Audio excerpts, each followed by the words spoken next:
ಕಲ್ಲಂಗಡಿ ಬಿರು ಬೇಸಿಗೆಯಲ್ಲಿ ಜನರ ದಾಹ ತಣಿಸುವ ಹಣ್ಣು. ಆದರೆ ಇಂತಹ ಹಣ್ಣಿನ ಕುರಿತು ಕಳವಳ ಶುರುವಾಗಿದೆ. ಕಲರ್ಫುಲ್ ಹಣ್ಣು ತಿನ್ನಲು ಜನ ಹಿಂದೇಟು ಹಾಕ್ತಿದ್ದಾರೆ. ಹಾಗೆ ಟ್ಯಾಟೋ ಪ್ರಿಯರು ಕೂಡ ಶಾಕ್ ಆಗಿದ್ದಾರೆ.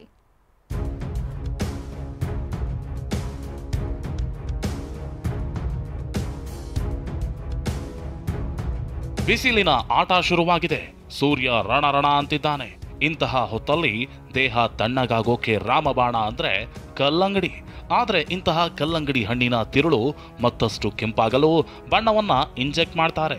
ಇದು ಆರೋಗ್ಯಕ್ಕೆ ಹಾನಿಕಾರಕ ಅನ್ನೋ ವಿಷಯ ಬಯಲಾಗಿದೆ.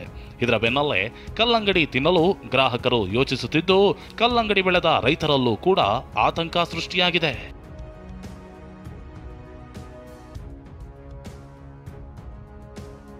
ಬಣ್ಣ ಸಿಹಿ ಹೆಚ್ಚಿಸಲು ಕಲ್ಲಂಗಡಿಯಲ್ಲಿ ಕಲ್ಲರ್ ಬಳಕೆ.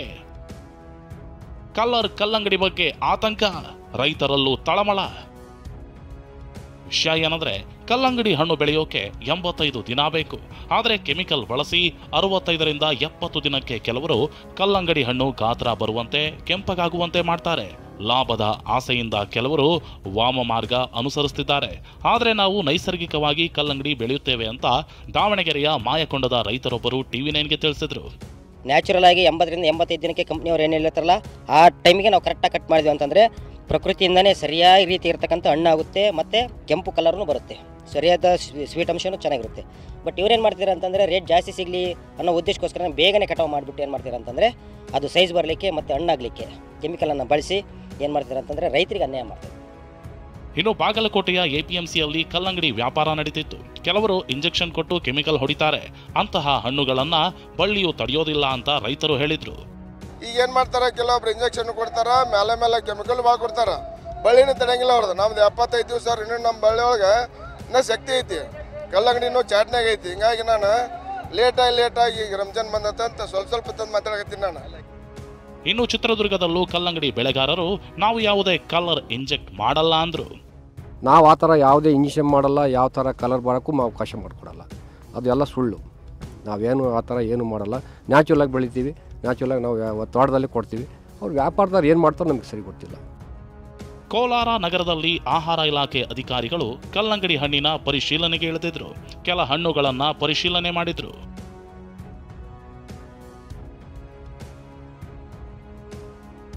ಕಲ್ಲಂಗಡಿ ವಿಷದಿಂದಾಗಿ ಹಾವೇರಿ, ಕಲಬುರಗಿ ಸೇರಿದಂತೆ ಹಲವು ಜಿಲ್ಲೆಗಳಲ್ಲಿ ಜನ ಕಲ್ಲಂಗಡಿ ಖರೀದಿಗೆ ಹಿಂದೇಟು ಹಾಕ್ತಿದ್ದಾರೆ. ಈಗಾಗಲೇ ಕಲ್ಲಂಗಡಿಯಲ್ಲಿ ಕೃತಕ ಬಣ್ಣವನ್ನು ಬೆರೆಸಿ ಇವತ್ತು ಮಾರ್ತಕ್ಕಂಥದ್ದು ವರದಿಯಾಗಿದೆ ಅಂತ. ಆದರೆ ಏನಪ್ಪ ಅಂದರೆ, ಆ ರೀತಿ ಒಂದು ಕಲರನ್ನು ಮಿಕ್ಸ್ ಮಾಡಿ ಮನುಷ್ಯನ ಆರೋಗ್ಯ ಮೇಲೆ ಬಹಳಷ್ಟು ಒಂದು ಆರೋಗ್ಯದ ದುಷ್ಪರಿಣಾಮವನ್ನು ಬೀರ್ತಾರೆ. ಇನ್ನು ಟ್ಯಾಟೋದಿಂದಲೂ ಕೂಡ HIV, ಚರ್ಮ ಸಮಸ್ಯೆಯ ಭೀತಿ ಎದುರಾಗಿದೆ. ಟ್ಯಾಟೋ ಕಲಾವಿದರು ಕೂಡ ಈ ಬಗ್ಗೆ ಎಚ್ಚರಿಕೆಯಿಂದ ಇರಬೇಕು ಅಂತ ಹೇಳಿದ್ದಾರೆ. ಸಣ್ಣ ಊರಾಗ ಜಾತ್ರೆ ಒಳಗೆ ಹಾಕ್ಸ್ಕೊಂಡ್ರೆ ನಾವು ಸಾದಾ ಇಂಕ್ ತಂದು ಹಾಕ್ತಾರೆ, ಅದಕ್ಕೇನೋ ಆಗ್ಬೋದು ಹೊರತಾಗಿ ನಾವೆಲ್ಲ ಏನು ಮಾಡ್ತೀವಿ, ಯು ಎಸ್ ಮೇಡ್ ಇಂಕನ್ನು ತರಿಸ್ತೀವಿ.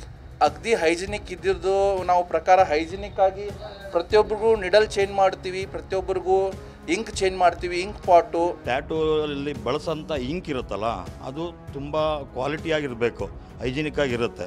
ಮತ್ತು ಆರ್ಗ್ಯಾನಿಕ್ ಇಂಕ್ಗಳಿರ್ತವೆ, ಅದನ್ನು ಬಳಸೋದ್ರಿಂದ ಯಾವುದೇ ರೀತಿಗೆ ಕಾಯಿಲೆಗಳು ಬರೋದಾಗಲಿ ಅಥವಾ ಇಚಿಂಗ್ ಆಗೋದಾಗಲಿ, ಸೈಡ್ ಎಫೆಕ್ಟ್ ಆಗೋದಾಗಲಿ ಆ ಥರದ್ದು ಇರಲ್ಲ.